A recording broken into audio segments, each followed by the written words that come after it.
We are getting ready to define one of the big ideas in calculus, and that is the definite integral. So like first semester we defined, or early on in the semester we defined the derivative. Now we're getting ready to talk about the definite integral. So I've got this curve here, and I want to say something about the Riemann sums, because Riemann sums is what we're going to use to actually define the definite integral. But I've got this curve here, 1/18 x plus 5, x plus 1, x minus 4. That's this curve. And I've got one rectangle here from -6 to 6. So here is a one rectangle Riemann sum. And this particular Riemann sum that we're going to look at here is not the left or the right, it's the midpoint Riemann sum. So look, let me just add a few rectangles to it. 5. Okay, so now I've got 5 rectangles. Now notice what happens is we divided this interval from -6 to 6 into 5 parts. And I've got a rectangle here. Notice all these rectangles are the same width. However, instead of using the left endpoint or the right endpoint for the height to plug that into the function, I'm using the midpoint. See? So I'm using this midpoint. See, that's the height of the function. Here's the midpoint, height of the function, and here's one over here. See? Now notice these down here are a different color, and that's because below the axis you're going to get a negative area for those rectangles. Now there's no such thing as negative area, really. I mean, that's from a practical matter, it's the opposite of the area. So we've got the area of this rectangle, but because it's below the axis and because the function value is negative down here, it's going to be like the negative area. Okay, so we've got this Riemann sum here of n equals 5, and notice we can keep increasing it. See, now I've got 10 rectangles. See, if I increase it, I get more rectangles. See, I increase it, I get more and more rectangles. And notice how all these rectangles, as I increase the number of rectangles, I'm decreasing the width of each rectangle. So as the number of rectangles increases, the width decreases. See that? And as I go along, it's just like for the part of the function that's above the axis, I'm getting the area. For the part of the function that's below the x-axis, I'm getting the opposite of its area. And so notice if we had the equal amount of area above as we did below, we would just get 0. But this right here shows you what's going on with these Riemann sums, and in particular, in this one, the midpoint Riemann sum. See, I'm not using the left or right, but the midpoint.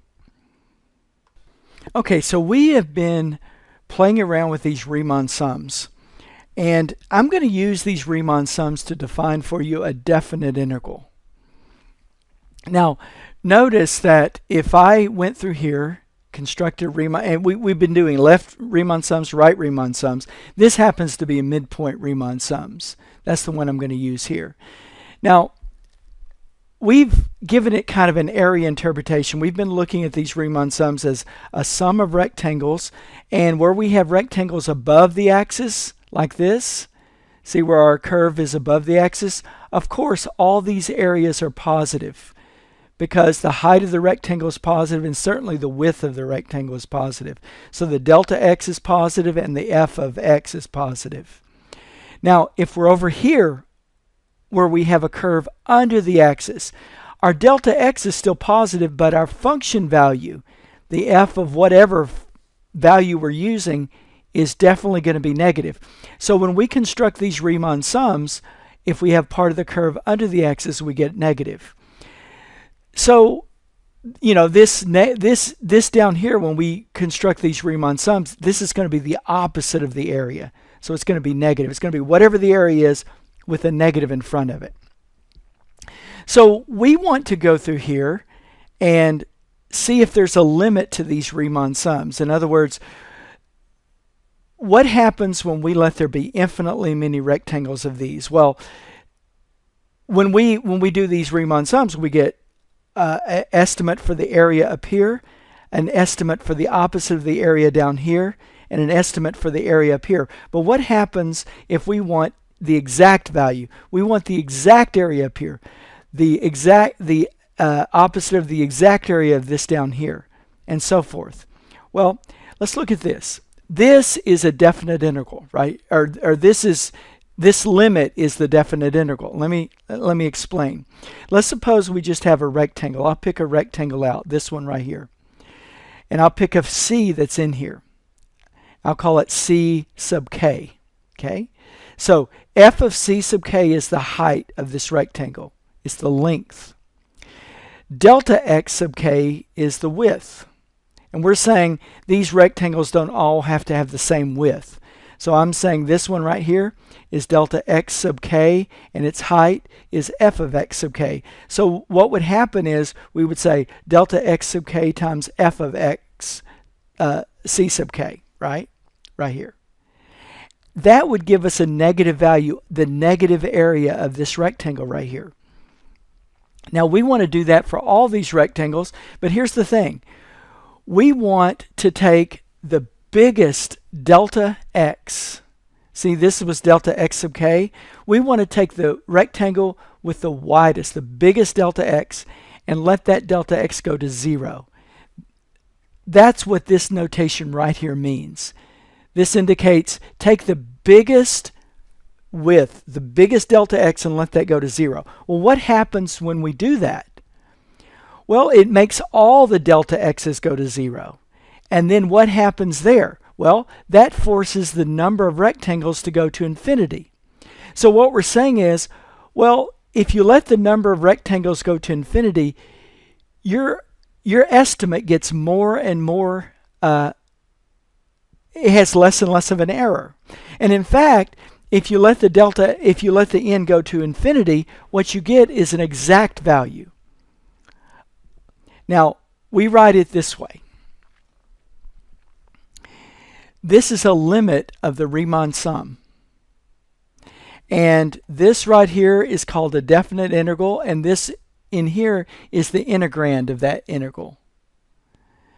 We have the limits of integration from a to b. In this case, it would be like -6 to 6. Okay, so in this case, it would be -6 to 6. And this dx, that doesn't have any numerical value. But you can kind of think of it, it identifies your independent variable, what you're integrating with respect to.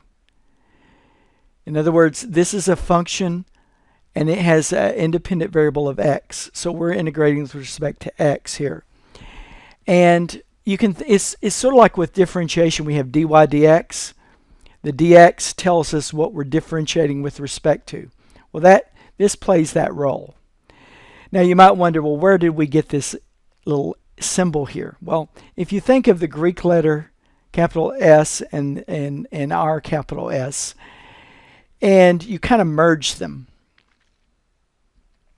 you get that symbol. You can kind of see where that symbol comes from if you use your imagination just a little bit.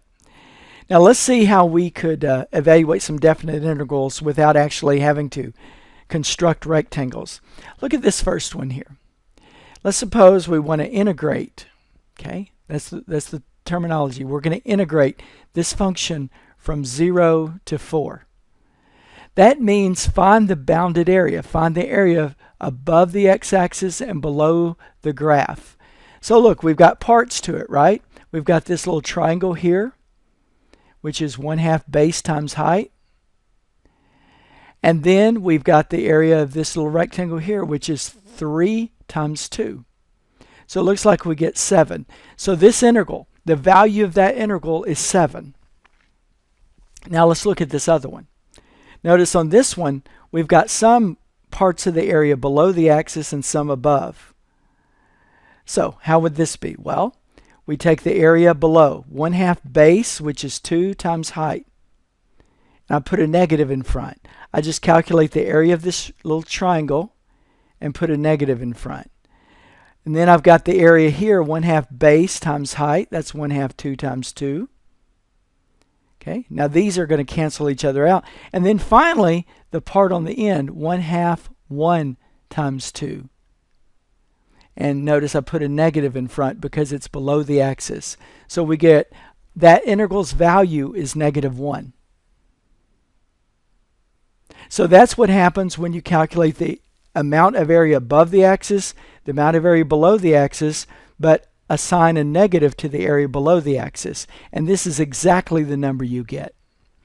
Now let's look over here at this one. Here we've got a circle of radius 4, and I'm integrating from -4 to 4. Well, we know how to calculate the area of a circle. It's pi r squared. Well, this is half of a circle, so it's 1/2 pi times 4 squared, which is going to be 8 pi. Now if you do the same thing over here, now the curve is below the axis, and notice if we calculated that, it would be the same, only we put a negative in front. So we get -8 pi. So this shows you what's going on when you see an integral. When you see an integral like this, what is it asking? Calculate the area between the x-axis and the curve.